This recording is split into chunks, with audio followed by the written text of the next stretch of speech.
So hello, everyone. I'm Janet Luxick, and on behalf of our admission team, I wanted to welcome you to our pre-K virtual open house. While we certainly wish we were meeting with you in person, we feel that by meeting virtually, we can at least share with you some of what we think makes pre-K at Santa Catalina so magical. I want to let you know that we welcome your questions, so please feel free to use the chat at the bottom of the screen, and the teachers will answer your questions at the end of the presentation. At this time, I will turn it over to our incredible pre-K teachers, starting with Lydia Mansour. Hi, I'm Lydia. As Janet said, I'm the director of pre-K and kindergarten. I love children who are 4 through 6 years old, and our team loves teaching them. So you are going to hear from me with respect to Singapore Math, our Dimensions curriculum, and from Vanessa Kraybacher. She'll be talking all about handwriting without tears. And then Susan will finish up by discussing the Orton-Gillingham approach to teaching reading. These are 3 of our most loved curriculums, programs that we use. They're very special and they're very magical, as Janet says. This is where we guide the children to learn, but I want you to know that in Santa Catalina, we believe in a balance. And so we have a lot of free exploration on top of what you will see here tonight. So we're going to start with Singapore Math. And we piloted the Dimensions Singapore Math program last year. This year, we are super excited. All of the teachers pre-K through 3rd are using it. And there is actually a textbook for pre-K, although the children do not use it. I use it to plan the curriculum and to make sure that we are covering the scope and sequence. Singapore Math prides itself on a progression from concrete mastery of topics to pictorial. And then once we're really comfortable that we understand the concept, we will then introduce the abstract.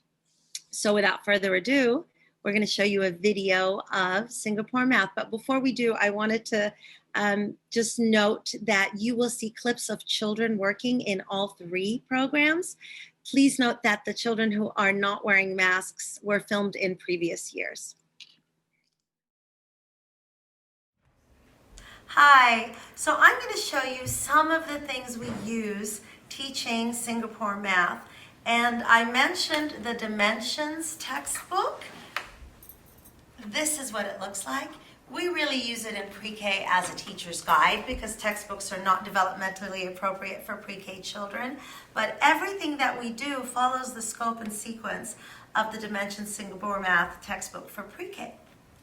So when we begin the year, we're really focusing on number sense, and we don't do all the numbers. We want to teach the children that numbers are quantifiers of objects, which they come in knowing how to rote count, but they may not know that they are actually counting things, whether it be blocks or linking cubes or little magnets or my favorite, gingerbread people. Anyway, so we start right here, and I do show the numbers in the beginning, and it's left to right so that they can get the idea of the number line and they can really automatize what that means. So we do 1, 2, 3, 2, 3, 2, 3, 2, 1. So they know that when we count forward, we are counting more objects, and when we count backwards, we are actually taking away things. We're counting things down. And we do the same thing up and down. So then they begin to understand exactly what we're doing with numbers and what numbers do and what they mean. And eventually, by the end of the year, not only can we count up and down with the blocks, but we can also do it without the numbers because we know that this is the number 1 block. And then I'll sometimes go right up here, and this is near the end of the year, and that's the 10 block. And for differentiation, I can even start right here And those that are able to, and I don't expect everyone to do it, those that are able to will say that's the number 6 block, Mrs. Mansour, and then they'll go down and up from there. 1, 2, 3, 4, 5. 3, 5, 3, 1, 0. And this block? 3, And this block? 1, 3, 5, 2. So numbers, numbers, numbers in pre-K are really important. We also teach things like patterning, which is really important, so that they can eventually recognize that the math has patterns everywhere. And we teach a lot of how to sort by different attributes. These gingerbread people are really tricky. They're not the first thing we use. We use simple things like the colors right here, the colored shapes. We sort them first by their color. And then we can also sort them by their shapes. And then children start to realize that different attributes will help you do different things with numbers. Oops, this one goes there, this one goes here, and there I've sorted a different way. I want you to use your blue and red tiles and make me 5 a different way. Make 5 for you.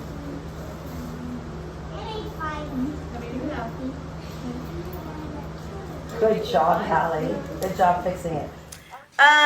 We have lots of things that they can use, right here. Lots of things that they can use themselves during free exploration time to work on patterning or to work on number sense or to work on sorting. And it is really kind of fun to watch them say during choice time when they can play with anything, Mrs. Mansour, can I play sorting by shapes? And I say, go for it, that's wonderful. Let's see, oh, this is wonderful because we also do a lot of what we call 10 frame work. And so the children begin to realize and subitize what a 3 means. They will look at this eventually and say, oh, that's 3, without having to count. And when it's full, that's 10, without having to count. Our friend Zero the Hero comes every 10 days, and they figure that out on their own right here when we count our days of school. Every time we come to a 10 number, Zero shows up with a treat in the shape of a 0. It's so much fun. He calls on the phone. But we can't hear it because he's nothing. 0 is nothing. I did want to show you that we also incorporate music when we do math. We can play the pattern. So there's our calendar. There's a lot of math that takes place in the morning during calendar and weather graphing and the 10 frame when we tally how many days we've been in school. So my little friends whose job it is to do the calendar will stand up there and read the calendar while someone else plays. Red, yellow, red, yellow, red, yellow, or red, red, yellow, yellow, red, red, yellow, yellow. So much fun. And once again, I know that they are mastering it because very, very often they will say, can we play with the boom whackers so that we can play the pattern, Mrs. Mansour? And I say, absolutely. Make a pattern out of Unifix cubes first, and then play me that pattern that you've created. Let's see. Eventually, they are going to be able to tell me what this number means. So number recognition is very important, but also understanding that 2 means you've got 2 blocks there. And then we get to, well, how many different ways can we make 3? Well, I can put 1 over here and 2 over here, or I can put 2 over here and 1 over there, or I can put 3 over here, which means I have 0 over there. So obviously this is laying the groundwork for simple addition and subtraction eventually too. And once again, we do not expect them to master everything. Our expectation is number sense, and our expectation is showing that they understand how math works. So Vanessa, she will be next discussing the Handwriting Without Tears program. Yes, thank you. So in the next video, you'll hear more about our handwriting program, and it's called Handwriting Without Tears. You'll see that Handwriting Without Tears uses entertaining, multi-sensory techniques and research-based methods. So this helps our students develop skills and form letters, and this helps their pre-writing skills to printing skills, all the way to eventually cursive skills. And as teachers, we love this program because of the multi-sensory hands-on approach, especially for our young students who are still developing their fine and gross motor skills. So in the video, you'll see students using a variety of these manipulatives, and they appeal to all learning styles. So I hope you enjoy, and we will watch this one next. So I'm going to show you how our handwriting program works in the classroom and how it kind of progresses throughout the year. So I'll make my way around the table and you'll see how we would progress throughout the year in pre-K. So we start with our friend Mattman. He teaches us about curved lines and straight lines, and then we make our way into learning that big lines and curved lines start to make letters. So we have fun creating these using our wooden blocks here, and then we'll even use things like Play-Doh, which our kids love, and we'll roll it out, and then we'll create some of these letter shapes, like here's our big curve, and then we'll start talking about how this curve, this big curve, makes the sound k. C says k. So they'll play with the Play-Doh, we'll use things like the wiki sticks, we can make a big line, we can make a big curve, and then they'll start to learn that these make letters. And then throughout the year, we'll put out different manipulatives. So this is one that they love. It's the magnet board, and they have the same shapes here. They can practice stamping the letter. Let's see if I can get it to work. They can practice writing the letter. C says k. And then we'll even use things like the sand pans. These are really popular. They get to use their fingers in here and do the same thing. C says k. You know a letter that makes the sound aw. Repeat the sound. Aw. Now write it for me. O says. Good job. So throughout the year, we're using all sorts of different manipulatives so they can feel and practice making the letter sound. We also have our sandpaper letters. These are super bumpy and they love putting their fingers on these. And for example, L says ol. And then our big goal in pre-K is we're going to eventually get to a point where we can write it on a chalkboard. So if you can see this, they've got their own chalkboard. It's got our smiley face here to help us remember that our letters start at the top. And they'll practice holding that small piece of chalk and making that same shape, big curve. C says k. And they'll use it with chalk. Sometimes we'll have them use their finger. C says k. We like to put our screens on top. The texture feels really cool and bumpy on our hands. C says k. Sometimes we'll bring out the magic eraser and use water, and we'll make the C disappear. And we'll practice with each letter throughout the year until our friends start to learn that C says k. Okay, let's do it one more time. I'll put the tippy top. Ready, go. Says ah. And now frog jump. Frog jump to the top. Says. Good. And then eventually, we can even use a larger chalkboard, like one of these, and we can put lots of letters on the chalkboard. Let's see, I'll do C, maybe make an O, how about a T, and a T. And then they're going to remember beginning, middle, end, blend, and they can make a word. K, ot, caught. So at this station, we usually do handwriting during our literacy centers, and we'll have a different manipulative out, and we'll practice and play. Use the Play-Doh one day, switch it up, use the sand pans, and we just invite the children to come and explore and learn that letters make sounds, and that's why we're here at school. So next, Thank you, Vanessa. I believe So next. Susan, Oh, okay. we're both trying to introduce Susan. Hi, I'm Susan Dodd. I'm one of the pre-K teachers, and I'm going to tell you about the Orton-Gillingham approach to teaching literacy. The Orton-Gillingham approach is a direct, explicit, multisensory, structured way to teach literacy. It was first developed for children who struggled learning to read, write, and spell, and especially those children with dyslexia. The Orton-Gillingham approach has been validated over the past 80 years.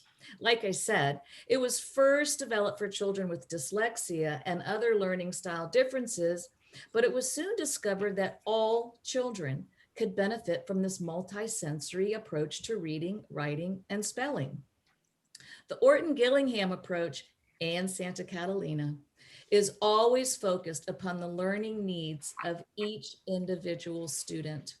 We design lessons and materials to work with children at the level they present. We teach them at their pace, not ours. In the video, I will show you some of the materials and you will see some clips of the students at work.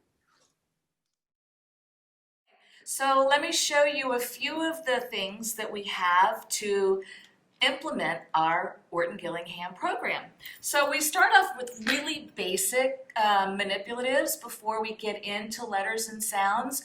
However, some children will come in knowing letters and sounds, and then we take them where they are and we move them forward. So we do sequencing cards, beginning, middle, end. It goes with how when they finally get to blending on our blending board, that we have a beginning, a middle, and an end. So we have picture cards that we put in mixed up order, and then they have to find the beginning, the middle, and the end. We talk about what's the difference between a picture, a letter, and a word. So we do lots of lessons on that. We have manipulatives where we are matching the capital letters to the lowercase letters. We have manipulatives where we're matching beginning sounds, a mitten with a map, a lemon, a lion. Other phonemic awareness manipulatives that we have lots and lots and lots of games in our cupboard where they get the card and they find the picture and they put it on the right card. And then we have tubs and tubs and tubs for each letter where they can work on the letter that we're studying, whether it's B or whether it's C or whether it's M. And then we have other games that we play where there's a card, everybody gets a card, and we have other manipulatives that they take out of the box and they put it on the letter that matches the object. Then we've done lots and lots and lots of work. We are now ready to start teaching what we call red words. Red words are words that you can't blend. They don't make the same sound. The word A. This is the word A. But when we're learning the sounds, the letter A says at, but that doesn't say at, that says A. So we have to teach it a different way. And the letter I, meaning me, I, it really says it. So we have to go about teaching it a different way. The best way for me to show you how we teach the red words is with ones that are with more than one letter. So if we were to try to use the sounds of these letters, we would say the sounds t, ha, eh, to ha, eh. That's not what it says. So what we do is we call it arm tapping. So everybody gets a card and they hold it in their hand and we look at the letters and we start up here and we say T, H, E, the. Okay, look at your word and let's arm tap it. Go. T-H-E, the. Good again. T-H-E, the. One more time. And we do it several times, and then they go over to the table and they use their screens and they write it with their screens. And every day we practice these and it gets in their brain.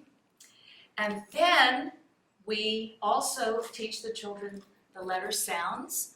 C says k, G says g, L says U.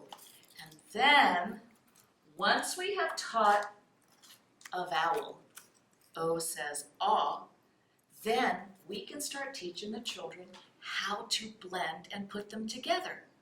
O, ah, t, lot. And we practice every day for about 5 minutes. And then the exciting part is when they know these 4 red words and they're understanding how to blend and everybody moves at their own pace, then they get their first guided reading book and they're all so excited. And they use all the skills that they've learned and they practice reading the book. I sat on a bat. And we cover up the pictures because we don't want them to guess. We want them to use all of their strategies. UFO is lit up. Good job. Colton, you do the next page. It can go in the fog. Very good. All right, your turn. Cara? The UFO can zig. The UFO can zag. I like how you blended that. And we have books going from the very, very first level all the way up to ones that look like this. And that is not an expectation. It's not an expectation for anybody in pre-K to even get to a book. Everybody moves at their own pace. But in all the years that we've been doing this, every year, almost every single person leaves the end of pre-K having had at least one book to take home. Thank you. Well, thank you, ladies. So I don't have any questions in the chat, but I'd like to invite any questions right now. If not, please know that the admission office is happy to answer any questions. Feel free to give us a call if you have any. Let me see, I think I might have one that came through. So the next step, if you're interested in applying, that was one of the questions that came through. What's the next step? Please feel free to give us a telephone call. My number is 831-655-9382. I'm happy to chat with you. Also, we do have our application online, and you're welcome to go to that and submit an inquiry form. We also have a question on what are your pre-K hours, Mrs. Mansour? So we operate pre-K right now from 7:50 or 8 o'clock, about 8 o'clock until noon. That is the regular pre-K day that is structured. However, we do have an afternoon option for parents who need or who would like their children to attend school until 3:15. And what we do in the afternoon, obviously we eat lunch. State law requires that we offer the children a chance to rest or nap. We don't make them nap, but we do have to give them the opportunity to do so if they'd like to.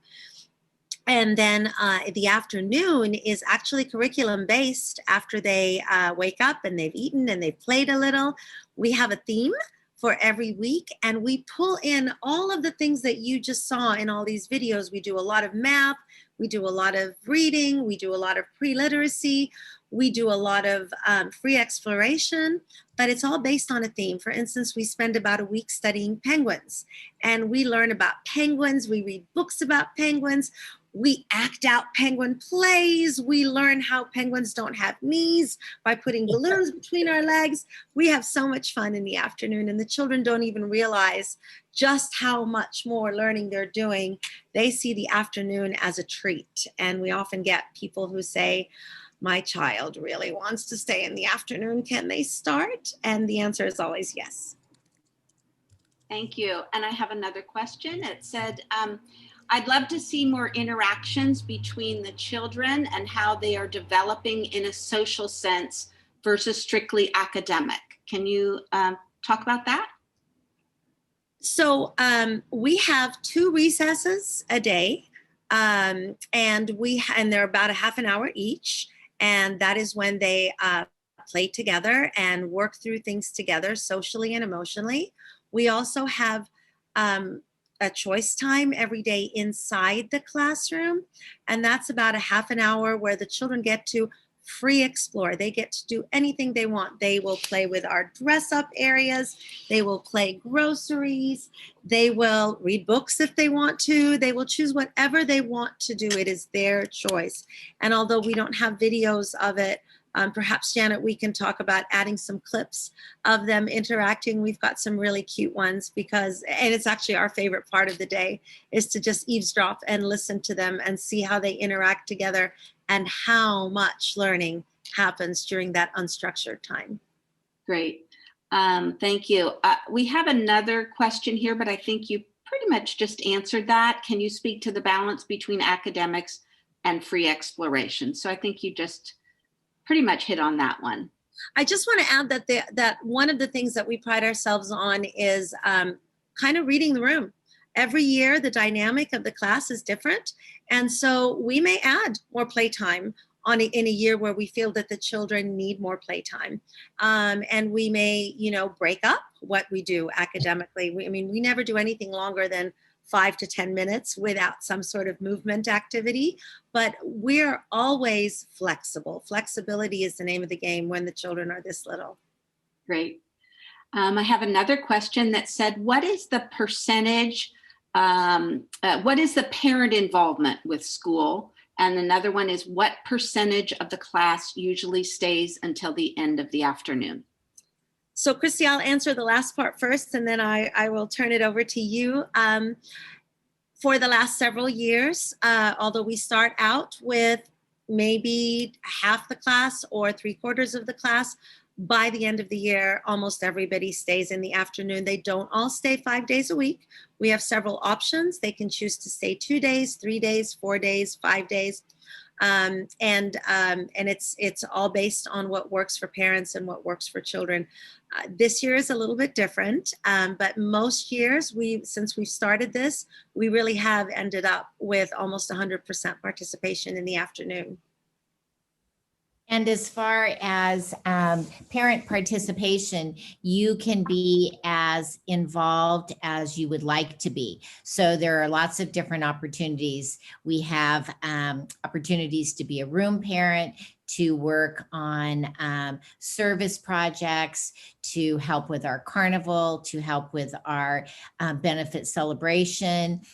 So there's really, and if you are someone that likes to do things at night, there are always projects in the classrooms that you can take home and do.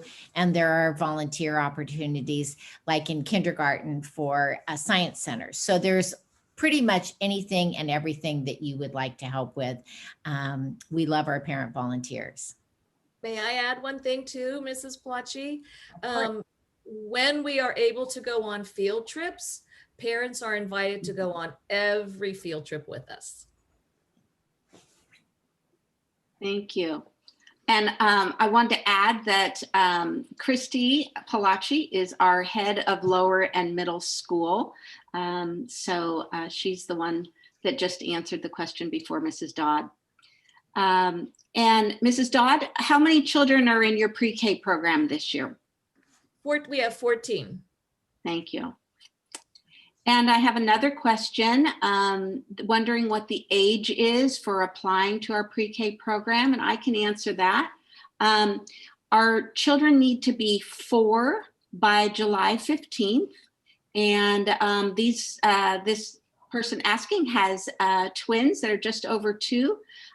So I'm glad you're looking at us early, and feel free to give us a call, like I said earlier, if you have any questions. But we'd love to meet with you and help you through this process. And Can I chime in for a second, Janet? Absolutely, please. Catherine, you're saying your nephew is Cal Hawley, and he is a well-loved Catalina Cougar by all. So that's great to hear. Oh, we adore our Cal. And you are a 98 grad from upper school. So that's alum. That's awesome. That's great. And then I have another question asking how are the art, music, social studies, science, and all incorporated into your program? And are there thematic topics that are woven into your instruction in math, literacy, etc.? And this person came in a little late, so they'll go back and watch the meeting that they missed. But if you have any answers to her question. So I addressed that a little bit earlier, and we do believe in thematic learning very strongly. Mostly it takes place in the afternoon. However, we do have themes in the morning instruction as well. We will spend a lot of time using a theme to incorporate all of the different elements of our program. Thank you. Aw. Well, I think I have to add to the talking about the art and music. We have PE 3 days a week with the PE teacher, and then this year we have dance 2 days a week with our upper school dance teacher, which has been really, really nice.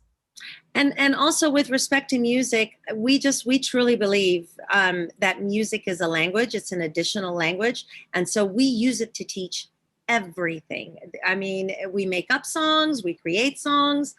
Today, one of our little ones was sitting down and she was making up a song as she was drawing her turkey. And so she was getting art in different ways and doing it her way. And it was just really lovely. We do use music a lot. And we have a music center with lots of musical instruments, even a piano that the children like to play. Great. Thank you for adding that. I have a question on how do you address the varied learning pace with children in the math curriculum? So the Singapore math program is designed for whole group instruction, but also differentiation that is happening during the whole group instruction.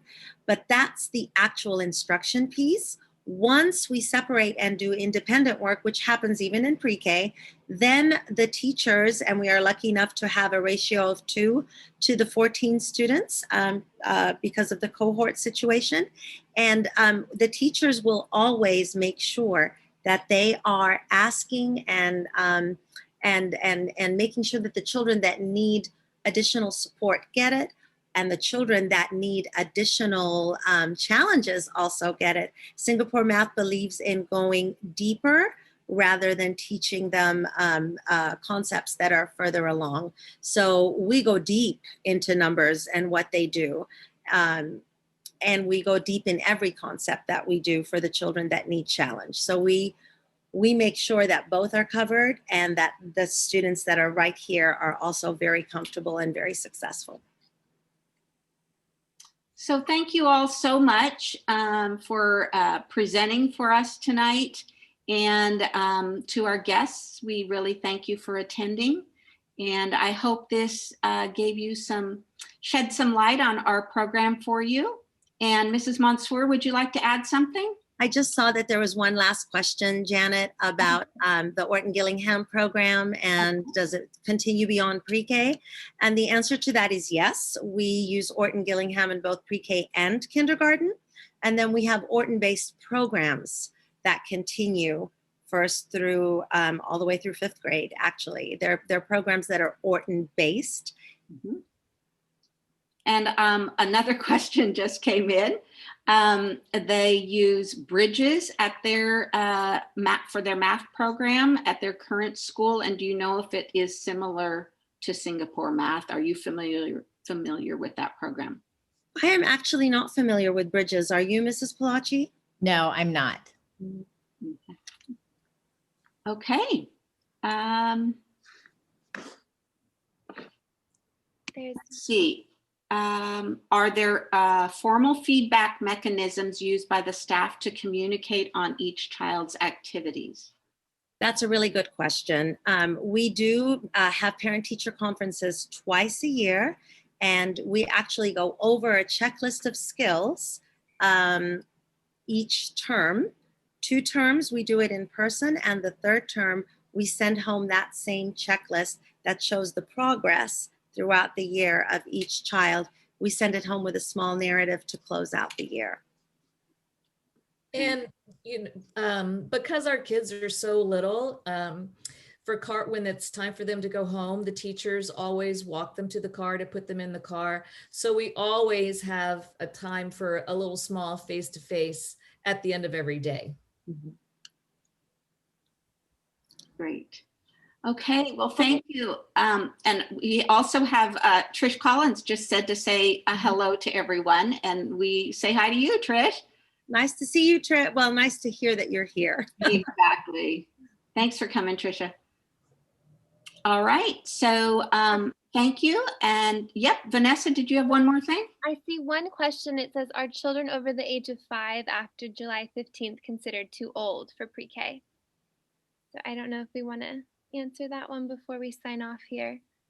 Our pre-K program is a 4-5 program, and our kindergarten program is a 5-6 program. Yeah, that would still be for pre-K. Okay. All righty. Thank you all so much. Thanks for coming. Bye-bye, everyone. Bye. Bye. This was fun.